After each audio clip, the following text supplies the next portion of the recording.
Hi, everyone. My name is Victoria Lazarov, and I'm a third-year medical student at University at Buffalo School of Medicine. And I'm also part of PHR Sexual and Gender-Based Violence Committee.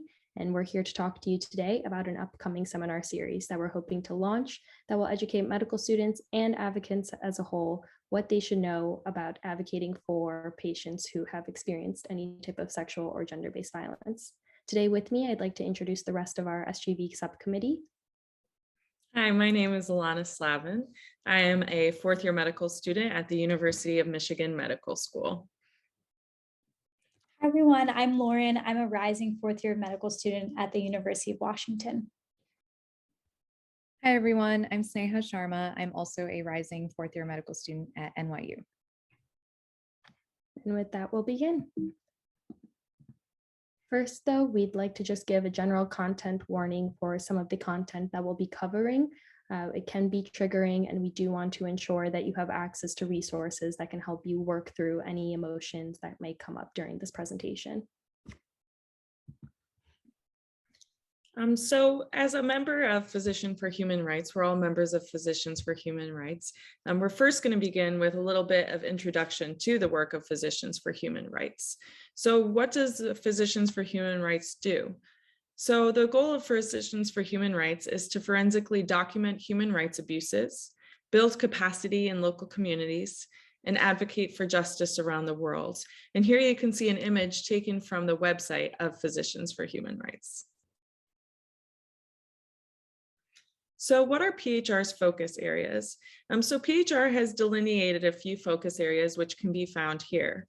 The focus areas include COVID-19, asylum and persecution, attacks on healthcare, killing and mass atrocities, sexual violence, which is our focus area, weapons, and when doctors harm. And again, you can see another screenshot taken from the Physicians for Human Rights website. So what does the Physicians for Human Rights Sexual and Gender-Based Violence Committee focus on? So PHR works to end impunity for sexual violence and to bring justice to survivors of these terrible crimes. So PHR establishes this through a variety of ways, including partnerships with organizations in the DRC, a program on sexual violence in conflict zones, having expertise in documenting sexual violence, a mobile app called Medicapt, which puts cutting edge technology in the service of preventing sexual violence, as well as work in securing justice for survivors of trauma. So to talk a little bit more, we are part of PHR's student program. So what is the PHR student program? So the PHR student program is a group of students who are committed to ending human rights violations through careers guided by a human rights framework. So PHR provides medical students the opportunities and resources to engage with PHR to cultivate skills as advocates for marginalized communities. Specifically, we're members of the PHR Student Advisory Board. And this is a group of students who are medical students that coordinate and oversee the PHR student program. The goal of the Physicians for Human Rights Student Advisory Board is to advance medical students' training in human rights, and our subcommittees reflect PHR's broader focus areas. So now I will hand it over to my colleagues who will describe a little bit more about PHR's focus areas. To launch a little bit into who we are and why we're here, as we mentioned earlier, us four comprise the Sexual and Gender-Based Violence Subcommittee of PHR. And our mission is to foster knowledge and awareness amongst future healthcare providers and advocates around sexual and gender-based violence. And we wanted to kind of cover a few important definitions as a primer before we launch into the series. So the first definition is sexual and gender-based violence, which is any harmful act of sexual, physical, psychological, mental, and emotional abuse that is perpetrated against a person's will, and that is based on a socially ascribed gender differences between males and females.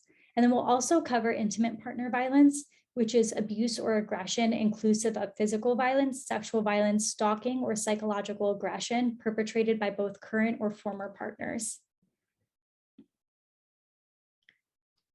And just as a disclaimer, the data that's presented today only designates cisgendered men and women. We acknowledge that trans men and women and non-binary folks comprise a really critical population subjected to gender-based violence.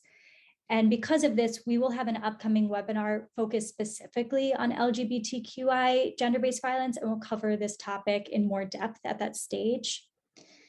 But unfortunately, IPV is extremely common. This data is focused specifically in the United States, and this data comes from CDC's National Intimate Partner and Sexual Violence Survey. And just to give a sense of the scale, over 43 million women and 38 million men have experienced psychological aggression by an intimate partner in their lifetime.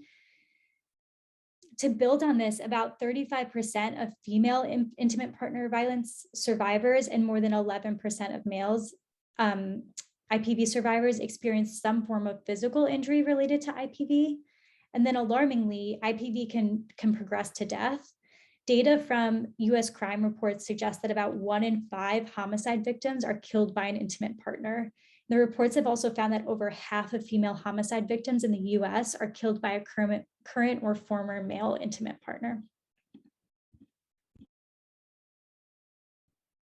And just to build on what Lauren mentioned, discussing these issues on a global scale, again, a lot of these statistics refer to cis women, but cis men, children, transgender individuals, and individuals of other gender identities are still construe a significant proportion of people who experience this. But almost 20% of women suffer some form of sexual abuse before the age of 18. That comes from a report from Doctors Without Borders. 1 in 3 women also experience physical or sexual violence during their lifetime. And as Lauren touched on, the majority of this violence is intimate partner violence. And women and girls actually accounted for more than half of all human trafficking victims detected globally in a 2018 report by United Nations Women as well.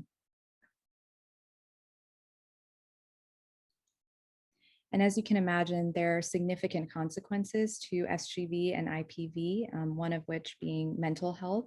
These survivors often experience higher degrees of depression and PTSD compared to other individuals. There's also significant physical health repercussions, including physical injury, sexually transmitted infections, unwanted pregnancies, and even death. And even outside the context of health, these issues affect survivors' ability to access education and general social equity and advancement, including, for example, leadership positions, economic stability, et cetera. Now we'd like to touch on what exactly this seminar series will consist of.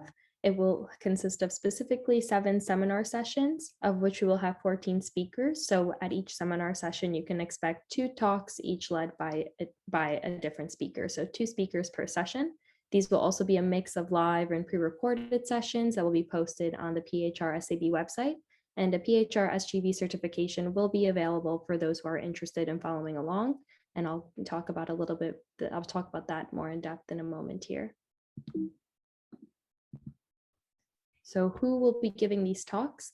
These will be given by guest lecturers who are experts in their areas of expertise. And the schedule will be on the next slide, but will also be posted on the PHR SAB website. You will be able to access these lectures if they are live through a Zoom link, which will be posted on the SAB website, or if they're pre-recorded, they will be posted there as well. And if you would like to submit any questions for a pre-recorded lecture, we will be accepting questions for approximately 1 week after it's released. And if you'd like to obtain a certificate, then you can follow along with Google Forms that will be released with their respective lectures. And these will be pretty simple. Yes, I watched the lecture. No, I did not. And we will expect that individuals will complete this on the honor system. And in terms of what medical students can do and why it's important for us to learn about these issues, first, we think it's really important to educate ourselves as well as our peers about the prevalence of these issues and how they affect our patients. So one of the ways that we hope that we can do that is through this seminar series that Victoria just explained.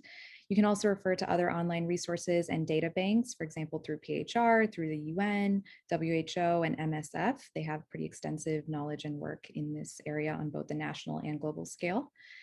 And we encourage you to investigate work by experts at your own institution, whether these are practicing physicians, individuals in public health. A lot of people actually do work on these issues and can be good resources to learn from. If you do find impactful resources that you'd like to share with us, we would love to hear from you and would love to incorporate them into our series and distribute them to the medical student community. In terms of getting involved and actually acting on these issues, one of the ways that we hope that you can do that is by getting involved with your school's chapter of PHR or starting one if it doesn't already exist. You can also explore the issues of SGV and IPV in your own community, for example, through free clinics, service organizations, and just kind of discussing it among your peers. And of course, this final point goes without being said, but we're all here to advocate for our patients and learn more about how we can protect them and support them as future practicing physicians. So continuing to advocate for your patients at both this stage and in the future and remaining cognizant of these issues. And with that, I believe our next slide is just our references that we used in this presentation. And that concludes our first lecture in this series. Thank you guys so much for listening, and please stay tuned for our upcoming speaker series that you can see on the website. Thank you so much, everyone.